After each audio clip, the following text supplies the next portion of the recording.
vaut mieux courir au trépas. Je dois à ma maîtresse aussi bien qu'à mon père. J'attire en me vengeant sa haine et sa colère. J'attire ses méprises en ne me vengeant pas. À mon plus doux espoir, l'un me rend infidèle et l'autre indigne d'elle. Mon mal augmente à le vouloir guérir, tout redouble ma peine. Allons, mon âme, et puisqu'il faut mourir, mourons du moins sans offenser Chimène. En fait, Roderick, c'est un jeune homme, parce que dans la pièce, il a 18, 19, 20 ans. C'est un amoureux transi de Chimène.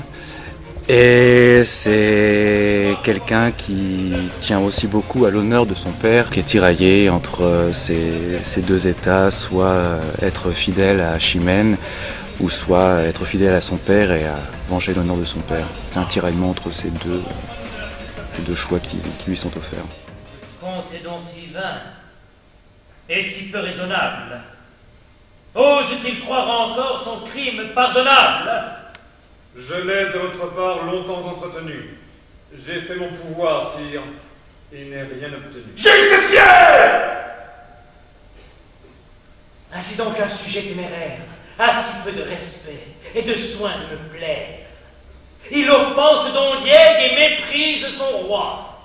Au milieu de ma cour, il me donne la loi. Je ne suis pas un énorme admirateur de Corneille, mais j'adore le Cid, entre autres pièces, j'en ai quand même quelques-unes.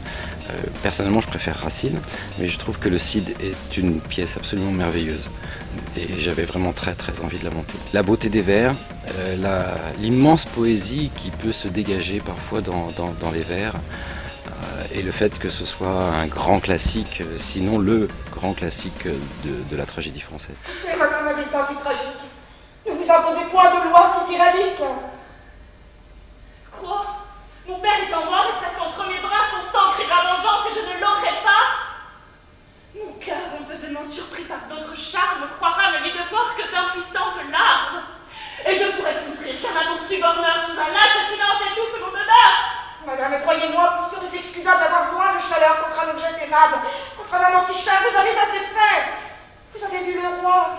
Non, pressez point les faits, ne vous obstinez point dans cette humeur étrange. C'est un premier rôle en alexandrin et je suis une férue du classique au théâtre, mais c'est la première fois que je travaille la versification. L'alexandrin empêche de dormir. Explique-moi ça. C'est compliqué, en fait, il faut apprendre avec beaucoup de rigueur et ce qui fait peur, c'est la perte de mémoire au moment de la scène. Mais c'est un texte qui porte et qui est magnifique, donc c'était du bonheur aussi.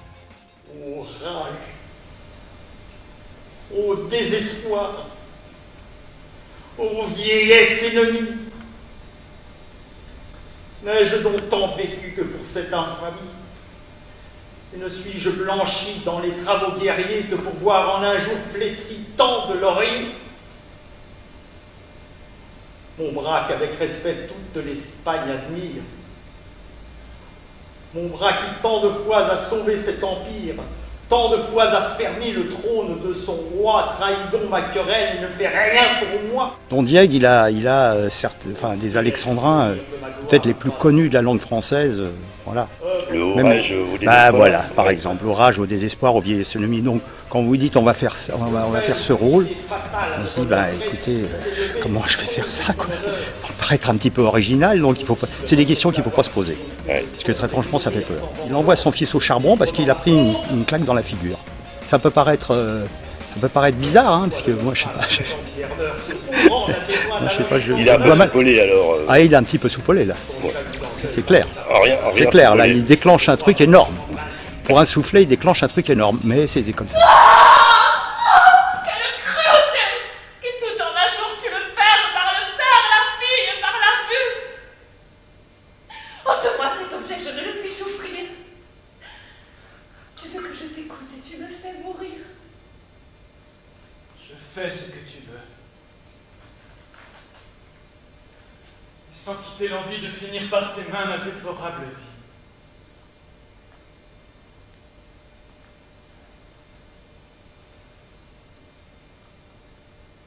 Car enfin n'attends pas de mon affection un lâche repentir d'une bonne action. L'irréparable effet d'une chaleur trop prompte déshonorait mon père et me couvrait de honte. Tu sais comme un soufflet touche un homme de cœur, J'avais part à l'affront. Je l'ai vu, j'en ai cherché auteur. J'ai vengé mon honneur et mon père. Je le ferais encore si j'avais à le faire. Alors on a vu les costumes, on a un petit peu vu comment était Chimène, comment était Rodrigue et les autres. Et la moindre des choses qu'on puisse dire, c'est que les costumes sont originaux. Bah merci, je prends ça comme compliment. Oui, c'est ma patte, c'est-à-dire c'est clair, c'est quelque chose que j'ai fabriqué moi-même dans mon atelier. Évidemment à l'influence du metteur en scène Jarrat, mais aussi avec mes propres influences, mes propres idées. En fait, comment ça s'est passé? Comment est-ce qu'on crée des costumes? Est-ce qu'on s'endort le soir et on se réveille à 3h du matin en se disant tiens, par exemple, Chimène, j'aimerais bien qu'elle porte ça avec un petit ruban là, ou alors Rodrigue, voilà, j'aimerais bien qu'il mette du cuir et puis des clous, voilà. Des choses comme ça, ils peuvent arriver, ces choses-là, oui. C'est vrai que ça peut travailler la tête à tout moment de ce processus en fait, de création. C'est-à-dire on commence déjà avec une partie plus théorique, évidemment. On commence à rechercher une partie qui est très importante pour moi, je trouve. Avant de partir dans la technique et à la réalisation concrète des costumes. Donc là, en effet, ça travaille dans tous les sens, aussi dans la tête. Sire, mon père est mort. Mes yeux ont vu son sang couler à gros bouillons de son généreux flanc. Ce sang qui tant de fois garantit vos murailles. Ce sang qui tant de fois vous gagna des batailles. Ce sang qui tout sorti fume encore de courroux de se voir répandu pour d'autres que pour vous. Qu'au milieu des hasards n'osait verser la guerre, Rodrigue en votre cour vient d'en couvrir la terre. Jouer le rôle de Chimène, c'est un beau cadeau. C'est un très beau cadeau. C'est un rôle magnifique, très complexe, lourd à porter, mais très beau. Comment vous vous sentez dans la peau de Chimène? Dans la peau de Chimène, je me sens... Ou alors, comment sentez-vous Chimène dans votre peau? Pleureuse, et en colère, et amoureuse. Qu'est-ce qui vous plaît particulièrement dans ce rôle? Qu'est-ce que ça vous permet de faire ressortir justement en tant que comédienne? Ce qui me plaît particulièrement, c'est toutes les émotions qu'elle traverse. Et tout est exacerbé, c'est un très beau rôle. Les contradictions du personnage, son incapacité à savoir si elle préfère la mort de son amant ou la vengeance de son père, c'est un dilemme cornélien. Qu'une âme accoutumée aux grandes actions ne se peut abaisser à des soumissions. Elle n'en conçoit point qui s'explique sans honte, et c'est à ce mot seul qu'a résisté le comte. Il trouve en son devoir un peu trop de rigueur, et vous obéirait s'il avait moins de cœur. Commandez que son bras nourri dans les alarmes répare cette injure à la pointe des armes. Il satisfera, sire. Et vienne qui voudra. Attendant qu'il l'ait su, mon épée répondra. Vous perdez le respect.